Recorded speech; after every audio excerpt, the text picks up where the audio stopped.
Game changer movie Ramcharan का release हो चुका है थिएटर में। तो आप लोग ने भी अभी तक शायद गेम चेंजर मूवी देख लिया होगा, या फिर अगर आपने नहीं भी देखा है, दोनों ही केसेस में अगर आप जानना चाहते हो गेम चेंजर मूवी का पूरा एक्सप्लेनेशन स्टोरी वीडियो कि एक्चुअली में जो गेम चेंजर मूवी है उसका स्टोरी क्या है, किस तरीके का मूवी है, पूरा एक्सप्लेनेशन जानना चाहते हो तो आज का वीडियो पूरा देखना, क्योंकि आज हम गेम चेंजर मूवी का जो कि रामचरण कियारा आडवाणी है जिसमें, तो उसी मूवी का पूरा एक्सप्लेनेशन देखने वाले हैं। तो जो वीडियो हम देखने वाले हैं वो है BNN रिव्यू यूट्यूब चैनल से, जो कि मूवीज़ के ऊपर एक्सप्लेनेशन स्टोरी वीडियो बनाता है। जाके आप ओरिजिनल चैनल को भी जाके आप जरूर चेकआउट कर लेना, BNN रिव्यू यूट्यूब चैनल। तो टाइम वेस्ट नहीं करते हैं, स्टार्ट करते हैं। सो 3, 2, 1 स्टार्ट। की एक बिल्कुल ही नई वीडियो के अंदर आप सभी का स्वागत है। आज हम जिस मूवी के बारे में बात करने वाले हैं उस मूवी का नाम है गेम चेंजर। और ये गेम चेंजर मूवी साउथ के सुपरस्टार रामचरण की इस साल की पहली मूवी है जो कि रिलीज हुई है 10 जनवरी को, यानी कि कल के दिन। बाकी अगर इस मूवी की बात करें तो ये गेम चेंजर मूवी भी पुष्पा 2 की तरह एक मसाला एक्शन मूवी है, इसलिए आप सभी को ये मूवी और इसकी स्टोरी काफी पसंद आएगी। सो इसीलिए मैं आप सबसे कहना चाहूंगा कि आप सब इस मूवी को थिएटर्स में जरूर देखना। लेकिन दोस्तों, आप में से जो भी लोग इस मूवी को थिएटर्स में नहीं देख पा रहे हैं उन सभी को अब टेंशन लेने की कोई जरूरत नहीं है, क्योंकि आज की इस वीडियो के अंदर मैं इसी गेम चेंजर मूवी की स्टोरी को डिटेल से एक्सप्लेन करने जा रहा हूँ, ताकि आप सभी घर बैठे इस पूरी मूवी की स्टोरी को जानकर एंजॉय कर सकें। सो वीडियो काफी ज्यादा कमाल की होने वाली है, इसलिए आप सब इस वीडियो को पूरा अंत तक जरूर देखना। और आपको ये वीडियो पसंद आए तो वीडियो को लाइक करना। बाकी अगर आप मुझसे कुछ कहना चाहते हैं तो वो भी आप मुझे कमेंट्स के अंदर बता सकते हैं। और इसके अलावा जिन्होंने अभी तक हमारे चैनल को सब्सक्राइब नहीं कर रखा है वो सभी जल्दी से हमारे चैनल को सब्सक्राइब भी कर लेना, ताकि आप सब हमारे चैनल की सारी लेटेस्ट वीडियोस को टाइम से देख सकें। तो फिर आइए अब हम जल्दी से इस कमाल की वीडियो को स्टार्ट करते हैं।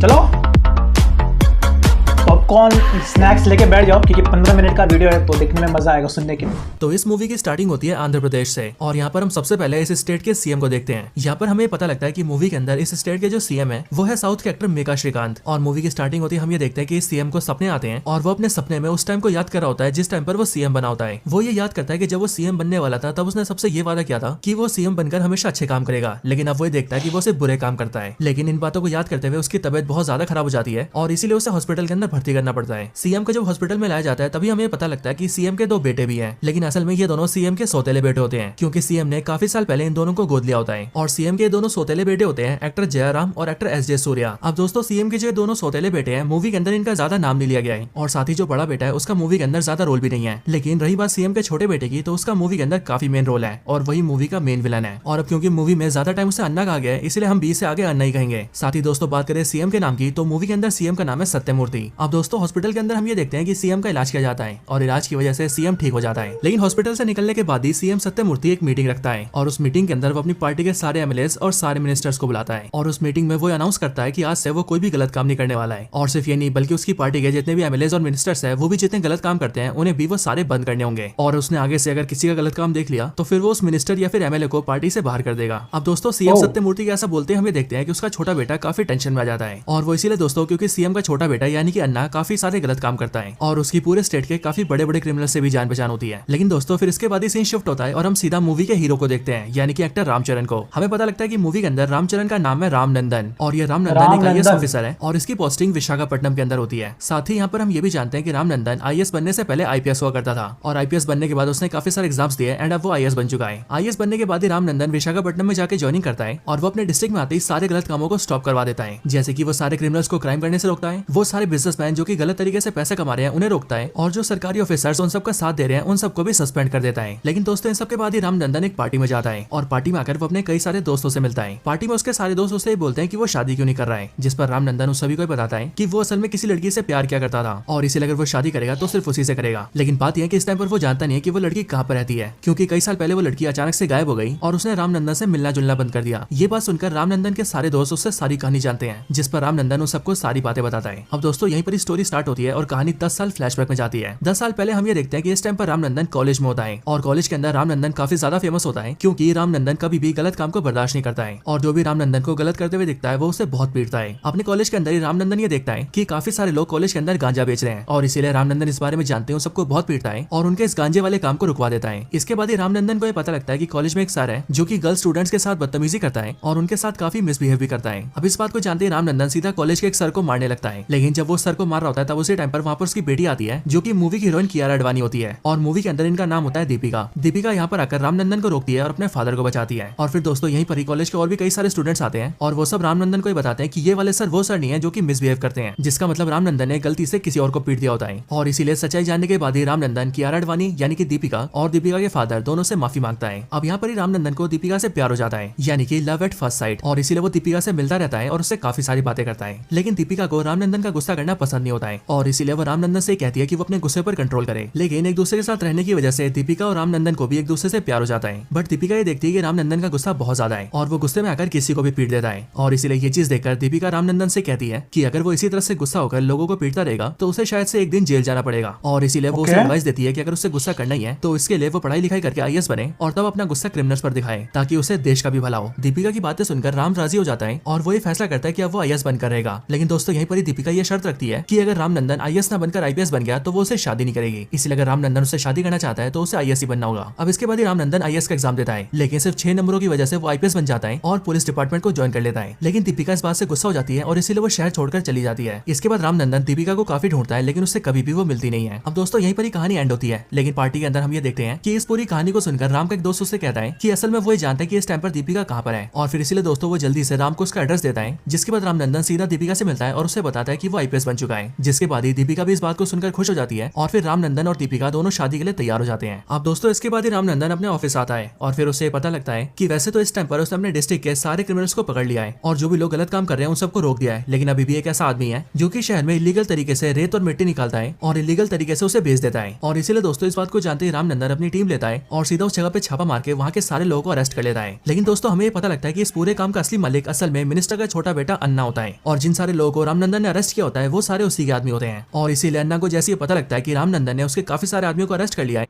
ये थोड़ा पुष्पा वाला सीन नहीं लग रहा है, जिस तरीके से चेयर पे ऐसा पसार के बैठा है।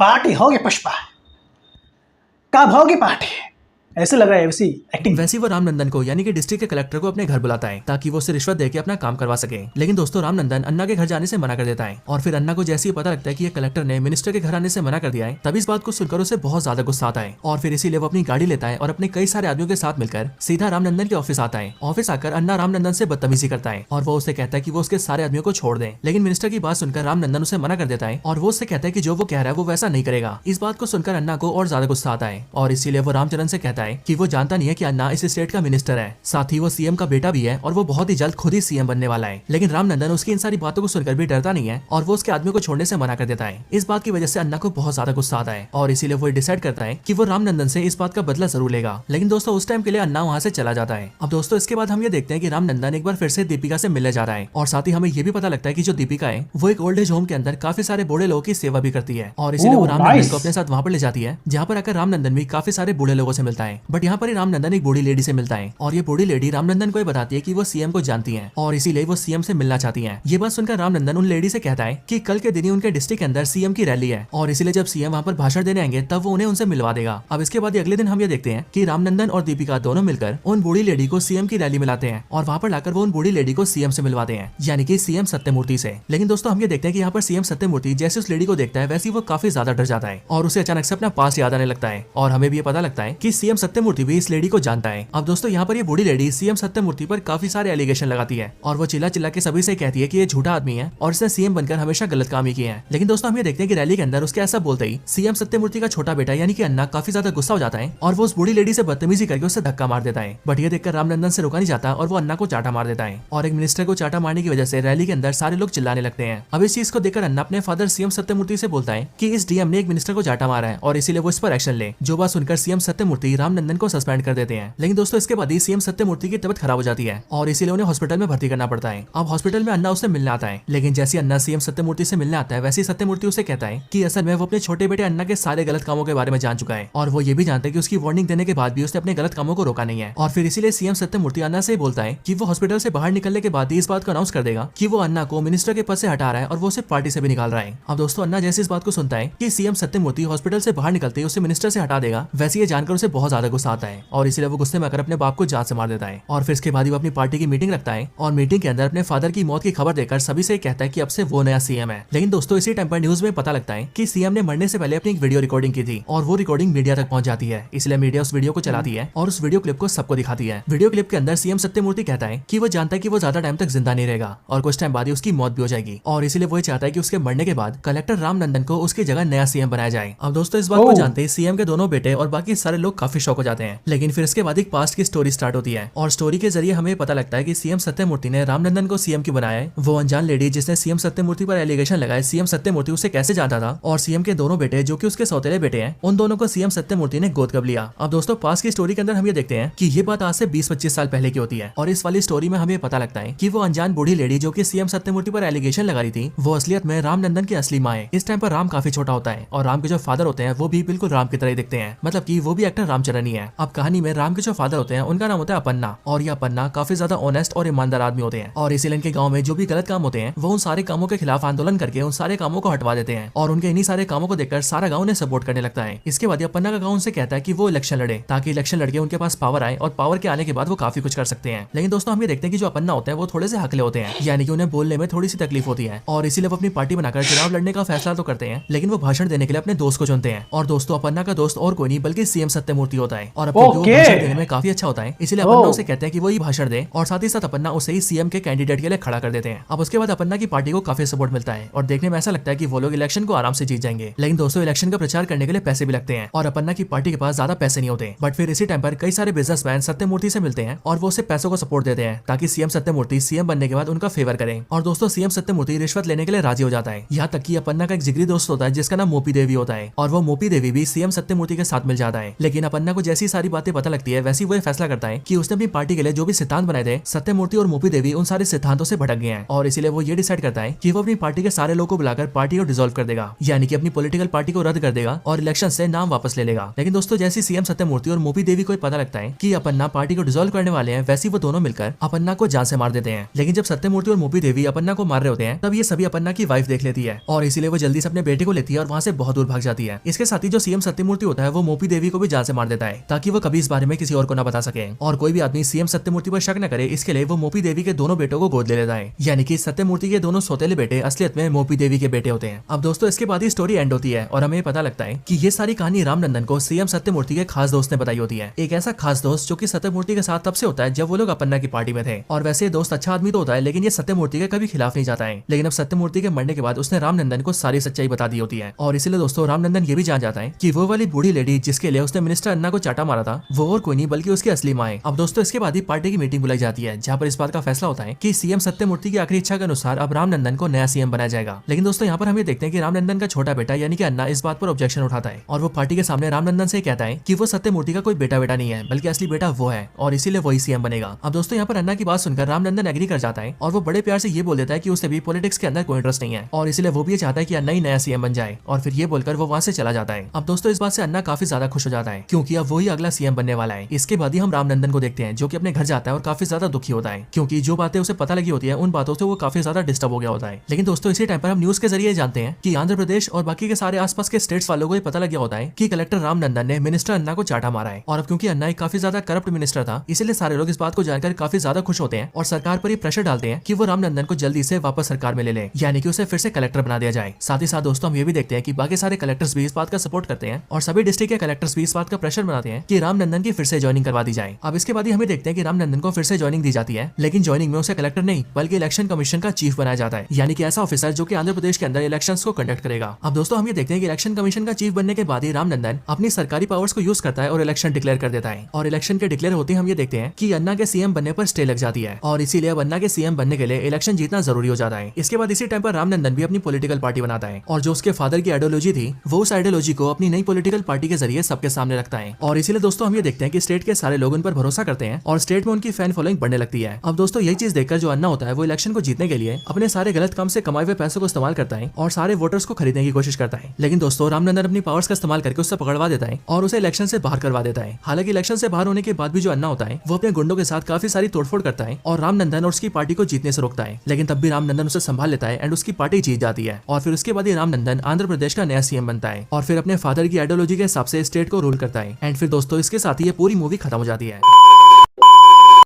तो ये था गेम चेंजर मूवी का पूरा मूवी एक्सप्लेनेशन। वैसे जब भी हम मूवी देखने जाते हैं ना तो उस वक्त स्टोरी पे हमारा इतना ज़्यादा फोकस होता नहीं है, मोस्टली वो एक्शन विजुअल्स जो मसाला चल रहा होता है सामने, एंटरटेनमेंट चल रहा था, उस पर हमारा पूरा फोकस होता है। तो ऑब्वियस सी बात है, मैंने तो अब तक मतलब मूवी इतना देखा नहीं था, लेकिन ऑब्वियस सी बात है साउथ की जो मूवीज़ होती है ना वो मोस्टली फ्लैशबैक बेसिस पे होती है। आप जितनी भी साउथ की मूवीज़ देखोगे ना उसमें आपको फ्लैशबैक वाला थोड़ा बहुत आपको सीन देखने को ही मिलता है, बट ओवरऑल मूवी आपको एंटरटेन जरूर करेगा। लॉजिक इतना लेके मत जाना, लॉजिक दिमाग को घर पे छोड़ के जाना, but yes as a entertainment, family entertainment आपको डेफिनेटली इस मूवी को देखना चाहिए। तो गेम चेंजर मूवी का स्टोरी बेस्ड मूवी वीडियो अगर आपको ये अच्छा लगा है और आप गेम चेंजर मूवी को लेकर box office collection, game changer movie का पब्लिक रिव्यू रिएक्शन मूवी अगर आप देखना चाहते हो या और भी रिलेटेड मूवीज़ के रिलेटेड आप देखना चाहते हो तो आप मेरे वीडियो लिस्ट में जाके चेकआउट कर लेना। मैंने बहुत सारे वीडियो बनाए हैं और साथ ही साथ अगर आपको मूवीज़ वाले वीडियोज़ में अगर आपको इंटरेस्ट है तो आप सब्सक्राइब ज़रूर कर लेना, जिससे कि आपको ऐसे और वीडियोज़ देखने को मिलेंगे। सो तब तक के लिए